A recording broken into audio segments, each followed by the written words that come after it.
My name is Zara Thorne. I'm 34 years old, a biomed engineer and the co-founder of Neural Insight Systems, a company I helped build from the silent vigil beside my mother's final hospital bed. We started with one prototype and a single, unwavering belief that memory loss shouldn't steal a person's dignity. 12 years, 5 patents, and a $60 million valuation later, I thought I was finally stepping into the legacy I'd sacrificed everything for. But on the very night I stood beneath the spotlight, accepting our biggest industry award, my father made a decision that brutally rewrote my place in the company and in our family. I stood beneath the blinding spotlights, the engraved glass award, a prism of caught light, heavy in my hands.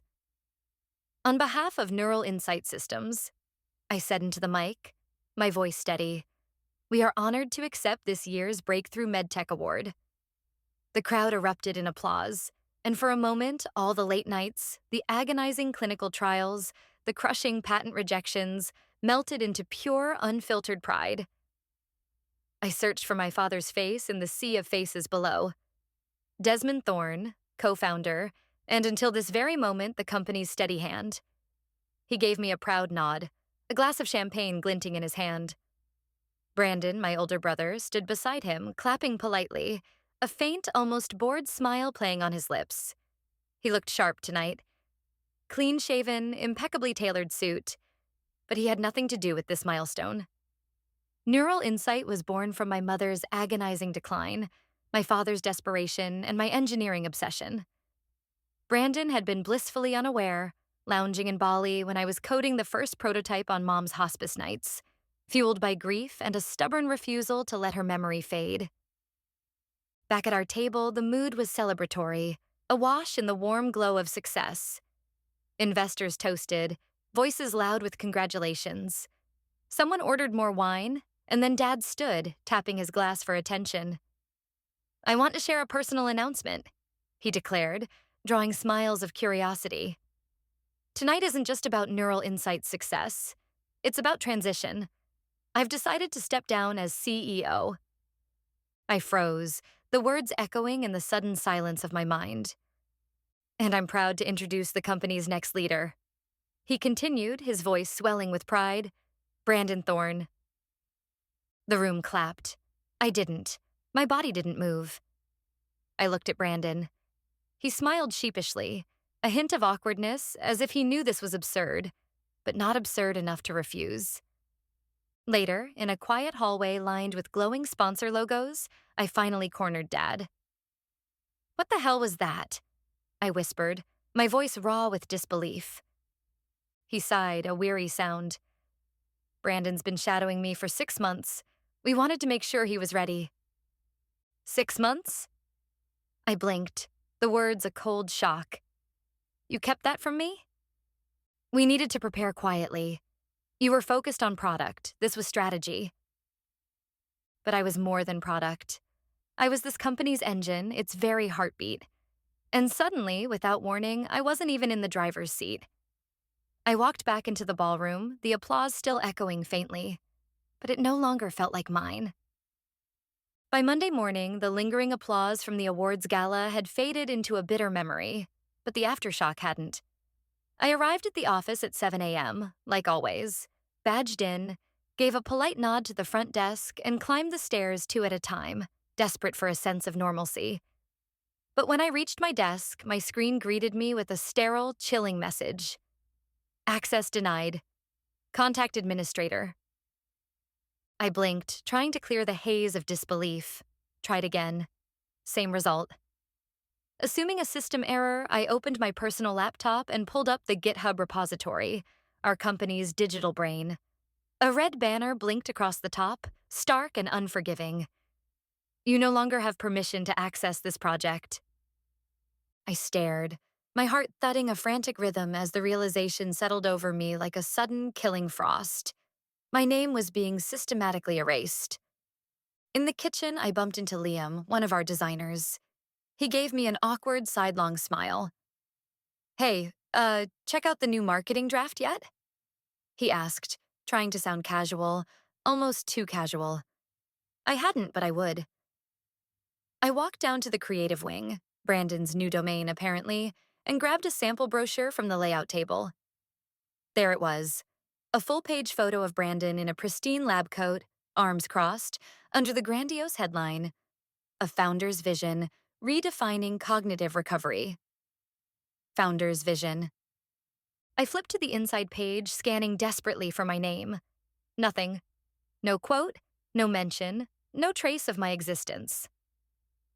What I did find was worse.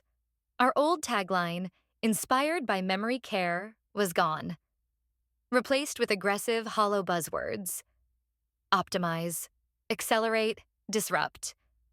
Disrupt, as if we were building crypto wallets, not restoring human memory, not giving dignity back to families. Suddenly, a cold dread coiled in my stomach. I noticed something else, something far more personal. The framed portrait of my mother, which had hung proudly in the hallway since the company's founding, was missing. The hook was still there, bare and empty, a silent accusation. My fingers curled around the edge of the brochure, crumpling the slick paper. I stormed into the conference room, now ludicrously labeled the Brandon Thorne Strategy Suite, and dropped the brochure onto the gleaming table. It was just after 8 o'clock, and the floor was quiet, thankfully empty. I didn't need an audience for what I felt. What I felt wasn't just anger. It was a searing betrayal, lined with a profound, bitter shame. I had let this happen. I believed building the best product would protect my place. I was wrong. Back at my desk, I checked my inbox. A familiar name caught my eye. An internal email from the marketing lead, clearly meant for Brandon, but accidentally CC'd to me. It confirmed the revised brand deck and removal of all language referencing memory care or emotional narrative. Brandon wants a clean pivot. No sentiment, no legacy talk, just metrics. I didn't breathe for a few seconds. No sentiment, no legacy, no mom, no me. That night, I drove home in silence, my fingers never leaving the steering wheel, knuckles white. Rage had found its rhythm inside me, but it was a quiet, patient kind. The kind that didn't explode, the kind that built meticulously, relentlessly. And I was done being erased. I didn't sleep the night I got that email. The phrase, no sentiment, no legacy, kept playing on a loop in my head, like an insult wearing a tailored suit. By 5:15 a.m., I was at the kitchen table with a cold mug of coffee and an old name scribbled on a sticky note. Marcus Day.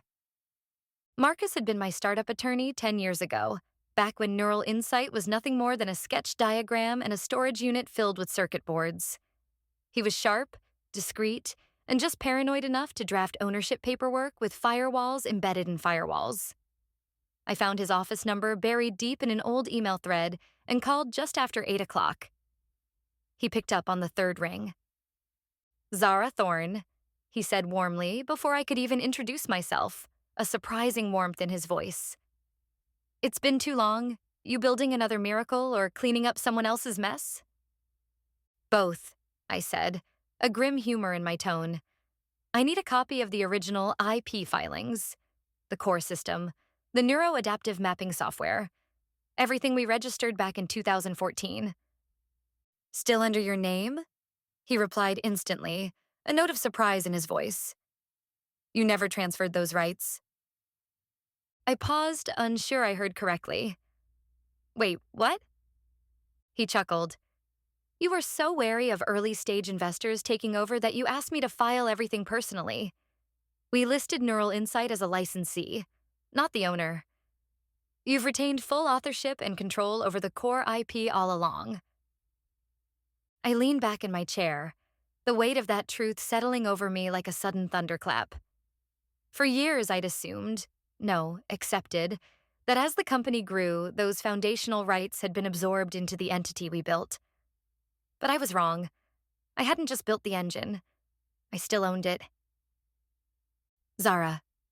Marcus's voice pulled me back from the dizzying revelation. If someone's trying to push you out, you've got leverage. Serious leverage. I ended the call with his promise to send all legal documents by end of day. My hands trembled as I opened a new file on my laptop. Contingency Plan A. By 9:30, the contracts were sitting in my inbox. I scrolled through the dense legal language, recognizing lines I remembered drafting with Marcus on a whiteboard, still smudged with my mother's faint handwriting in the corner. She'd written, "Protect what matters" in faded blue ink. We never erased it. The clause was simple, elegant in its protective power. Licensee retains right to operate said intellectual property under condition of alignment with mission as defined in Attachment B. I opened Attachment B. There it was, in my own words, the very soul of the company. To provide cognitive restoration rooted in dignity, especially for those impacted by memory loss conditions. Brandon had erased that mission, that core purpose, and by doing so, he had invalidated their license to use what I'd created. I stared at the screen, my breath coming slow and steady. They hadn't just pushed me out of the company. They'd stepped off a legal cliff without even realizing it. And I was holding the ground they were standing on. The first thing I noticed Tuesday morning was that my name had vanished. I hadn't been checking the company website regularly. It felt too raw, too soon. But a recruiter friend texted me. "Hey, just saw Neural Insights leadership page. Thought you were still with them." I clicked the link. Brandon's face greeted me at the top. Founder and visionary CEO. The caption read that 3 department heads I barely knew had replaced titles I'd helped build from scratch. There was no mention of me, no co-founder, no chief engineer, not even a special thanks. I stared at the screen until my coffee went cold, still clinging to the desperate hope that this was all a terrible miscommunication. I drove to the office, the same one where I'd spent 10 years building algorithms beside my father. The same one where Mom's old rocking chair used to sit beside my desk back when I couldn't afford a proper chair. I swiped my keycard. Nothing. The red light blinked twice. No access granted. I pressed the buzzer. Reception picked up, hesitant, her voice tight. Zara, I was told to have you wait downstairs until HR comes down. Do you want coffee?" No, I didn't want coffee. I wanted my company back. 20 minutes later, Clara from HR handed me a neutral-colored folder and offered me that soft, practiced corporate smile used for firings and funerals. Inside was a revised consultancy agreement. I would retain the title of Legacy Advisor with no executive access, no decision-making authority, and limited hours. There was also a fresh NDA to sign, tighter than the first one I'd drafted with our lawyer a decade ago, designed to shackle me to silence. I didn't say a word. I just closed the folder, turned and walked out. In the lobby, someone touched my arm gently. "Zara." I turned. It was Alex, a junior systems engineer I'd mentored during his internship. He looked uneasy, his eyes darting around the polished lobby. I shouldn't be talking to you," he muttered. Then he slipped a small USB drive into my coat pocket. "I thought you should hear it," he whispered, his voice barely audible. "Brandon tried pitching the investors last week. It didn't go well." Then he walked away, disappearing into the crowd. That night, in the safety of my apartment, I listened. The recording was painful. Brandon stammered through technical specs, mispronounced half the acronyms, and utterly froze when asked about system latency and memory recall models. At one point, an investor, clearly frustrated, asked, "Wasn't this Zara's area?" Brandon clumsily changed the subject. I didn't know whether to laugh or cry. The next morning, I got a single text from Alex. "They let me go this morning. No explanation, but I owe you that much. You taught me more in 6 months than Brandon ever could in a lifetime." I stared at the message, my heart cracking in ways I hadn't expected. They weren't just erasing me. They were punishing anyone who remembered I existed. And for the first time, I realized I wasn't just hurt. I was quietly, systematically being silenced. By Thursday morning, I had convinced myself it was just protocol. There was a product trial scheduled, an internal field test I'd designed 6 months ago, long before Brandon was ever part of the picture. The update involved new neuromapping overlays calibrated specifically for long-term memory restoration. It wasn't perfect yet. It desperately needed my oversight. I arrived at 9 a.m., wearing my badge and carrying a field notebook. The receptionist looked up, startled. "Hi, Zara," she said carefully, her voice tight with discomfort. "You're not on the access list." I blinked. "What?" "I can't issue a badge without executive approval. Do you want to wait while I page Mr. Thorne?" I felt heat climb up my neck. Mr. Thorne. As if that title hadn't belonged to my father for the past decade. As if Brandon hadn't just stumbled into it 3 weeks ago, unearned. "No," I said quietly, my voice an iron whisper. "I'll wait outside." I sat in the atrium like a guest in the house I helped build, watching junior engineers and product leads walk past me. Some were too polite to meet my eyes. Others just looked confused. After 30 agonizing minutes, the door buzzed open. A woman in a sleek navy blazer, someone I didn't recognize, smiled briskly. "Zara, right?" "I'm Heather. I'll escort you to the observation room." Observation room? As in not the lab? As in not the team? I followed in silence as she led me past the glass-walled conference room where the trial was already underway. My algorithm flickered on the screen, running smoothly. My overlay? My decision tree logic. But the display mockingly read, Neural Insight Cognitive Suite V 2.0 presented by Brandon Thorne. Then it got worse. Brandon stood confidently at the head of the table, commanding the room with a stolen authority. On the screen behind him was the prototype, my prototype. But now it bore a new logo, a garish, unapproved update, crudely slapped over my mother's initials in the original etching. He was calling it Next Mind, like it was his brilliant idea, like he'd lived those agonizing nights by Mom's bedside, recording every fragmented memory she could still articulate. I didn't stay. I walked out quietly, past the polished espresso bar they'd installed in the new lobby, past a team photo I wasn't in. When I got home, I found an email waiting. Subject line, Question re IP rights. The sender was one of our early investors, someone who hadn't spoken to me in over a year. "Zara," the email read, "there's a rumor going around that you no longer control the core IP. Is that true? Because if you still do, I'd rather talk to you than to them." I stared at it for a long time, the words burning themselves into my mind. My hands were cold, my jaw clenched. They'd taken my voice, my credit, even my physical presence. But now someone was asking the right question. Not, is she gone? But, is she still the one who matters?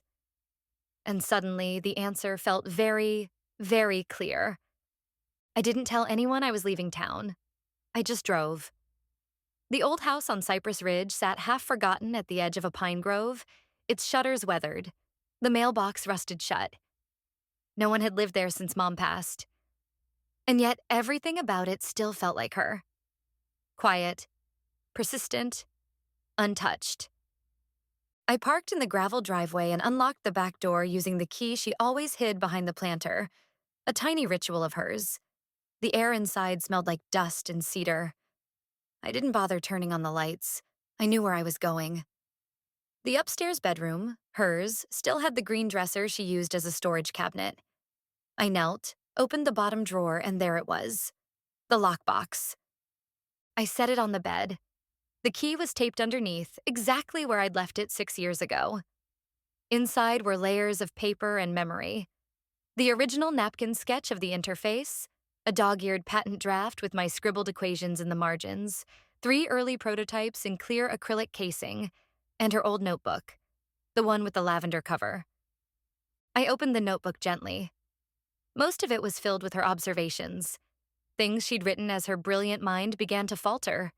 Page after page of half-remembered names, emotional bursts, poems without form.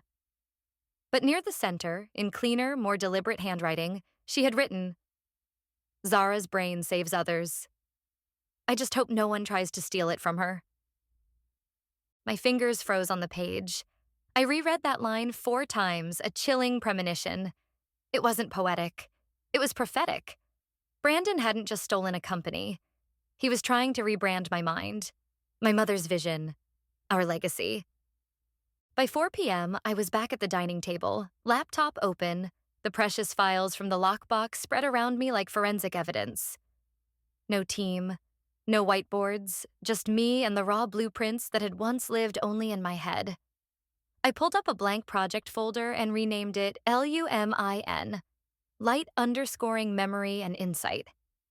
It was a name my mother had once said half-jokingly, back when I'd explained to her how I'd mapped visual sequences to stabilize memory retention.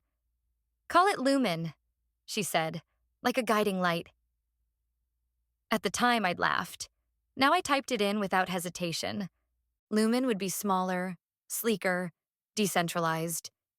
And it would be mine, utterly free of Brandon's avarice, my father's indecision, and every condescending consultant who once thought I was too technical to lead. I wasn't angry anymore. Anger had weight. It burned calories, took oxygen. This was colder, focused, simple. They had stripped me of access. Now I would strip them of dependence. And when Lumen launched, they wouldn't just lose control of the system. They would lose the arrogant illusion that they'd ever created it in the first place. By the time the letter was ready, I had rehearsed the moment 100 times in my head. But when I finally hit send, I felt nothing. No triumph, no rage, just a silence so complete it felt engineered. At 8 a.m., I emailed Neural Insights' legal department a certified withdrawal notice. The subject line was clear, brutally direct. Immediate revocation of patent licensing agreement. File reference, NI-14-ZTH-001. The message was only 4 paragraphs long. I kept the tone professional, even clinical. They had breached the original licensing terms, specifically the clause about mission alignment. The very clause I'd rediscovered with Marcus weeks earlier. They had stripped memory care from their branding. They had violated the core ethos the technology was built on. They had, therefore, nullified their own license. Effective immediately, the right to use, update, or distribute the core algorithm would be rescinded. The letter included one final, technical line. All active builds of Neural Map Core v1.0 and v1.1 will cease receiving encrypted key-based updates 14 calendar days from receipt of this notice. Which meant this. In 2 weeks, all active Neural Insight devices still running on my framework would enter legacy lockout mode. No patches, no security updates, no neural calibration refinements, and no way to reverse it without my biometric encryption. They would either need to rebuild from scratch or negotiate, and I wasn't interested in either. I didn't post a press release. I didn't go on social media, feeding the beast of public opinion. I let the silence work for me, a silent, unseen tremor. But by 10:30 a.m., the ripple had already begun. Investors started calling, their panicked voices reaching a fever pitch. 3 different news outlets sent anonymous inquiries. One chilling headline popped up on a medical tech blog before noon. Neural Insight faces licensing crisis over core IP. CEO unavailable for comment. At noon sharp, I made one announcement brief and purposeful on the Lumen microsite. Lumen, a nonprofit initiative for memory rehabilitation technologies, has launched in partnership with Colorado Regional Hospitals and 3 community care clinics. No glossy logos, no CEO portrait, just a single line at the bottom. Founded by Zara Thorne. And then I went back to work. I wasn't planning a flashy product launch or chasing venture capital. I wasn't trying to compete. I was simply removing the scaffolding from a house that had forgotten who built it. That evening, Desmond called.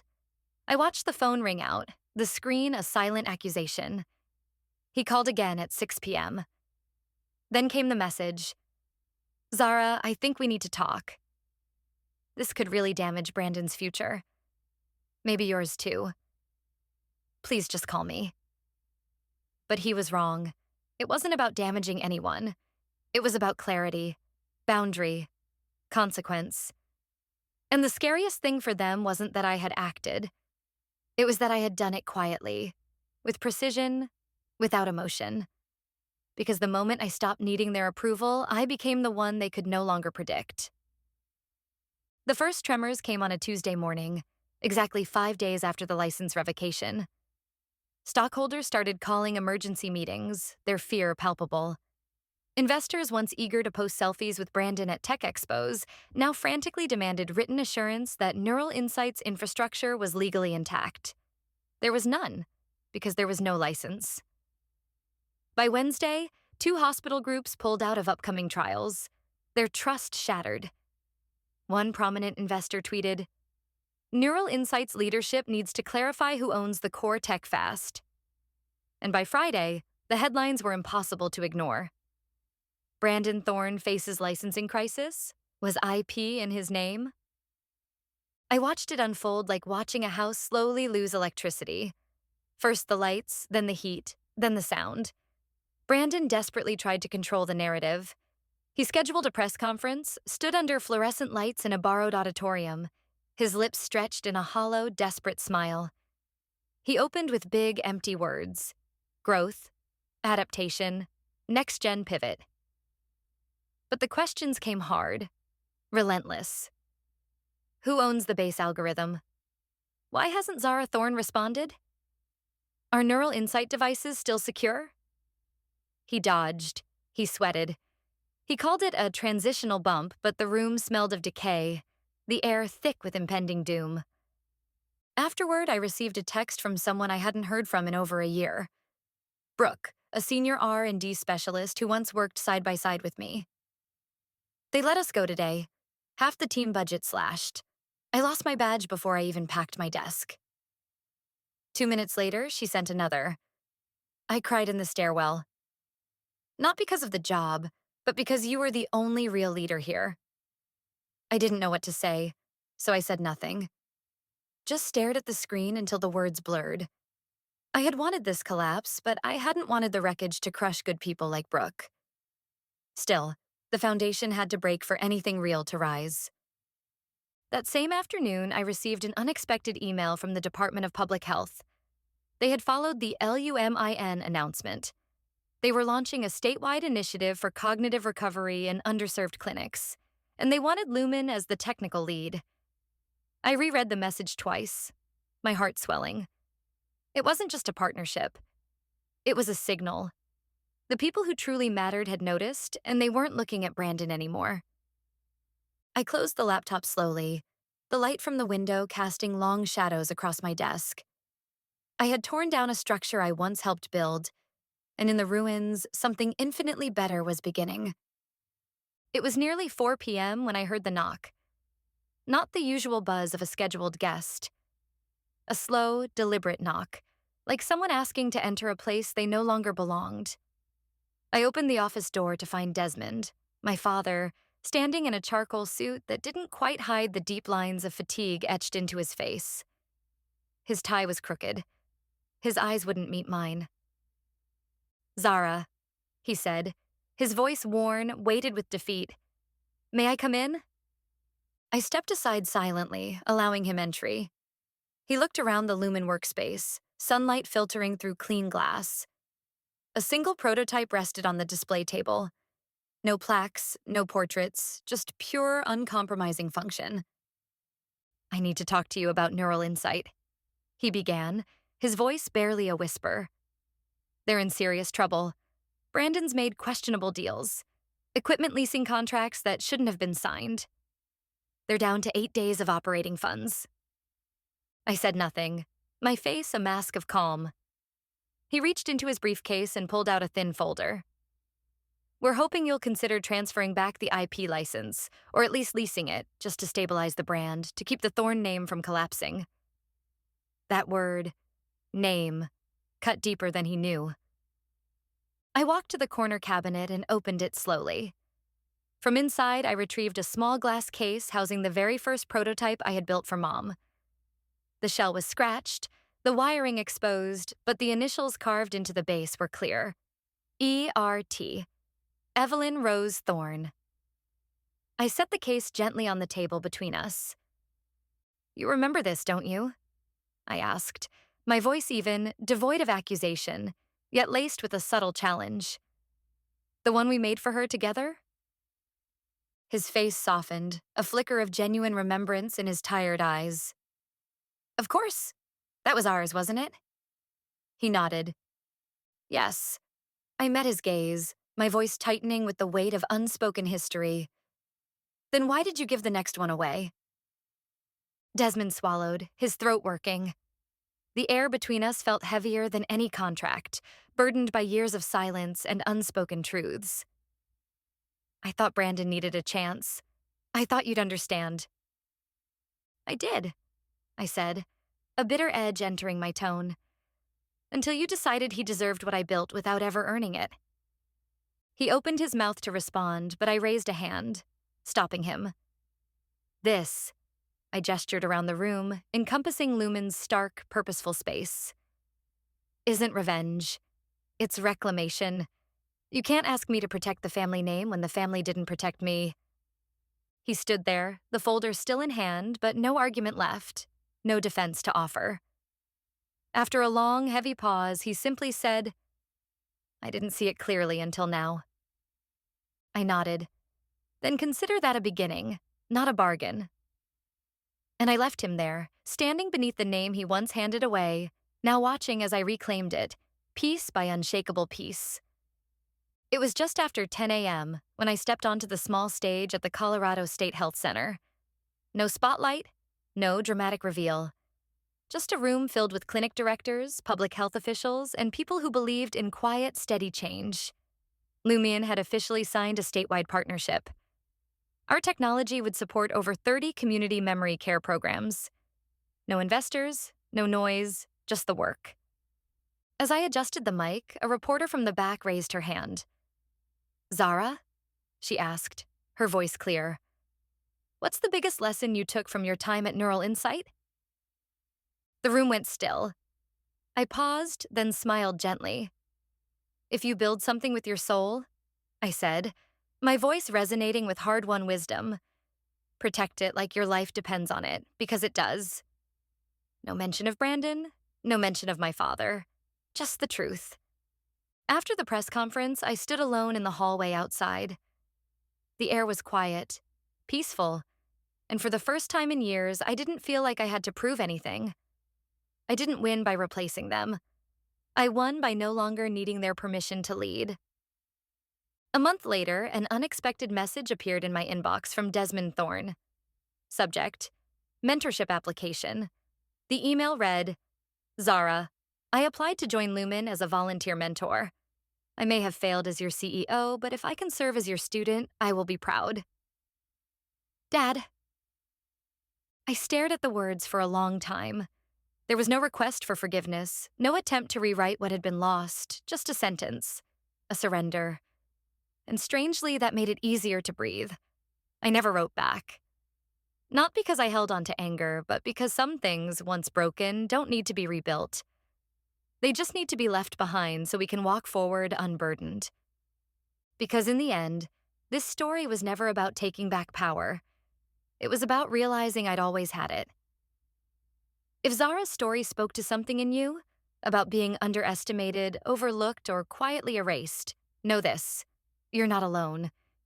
You have the right to protect what you build, to walk away from what no longer sees your worth, and to rebuild on your own terms. Leave a comment below and tell us, what would you reclaim if no one stood in your way? Like this video if you believe in standing your ground. Share it with someone who's quietly building something powerful.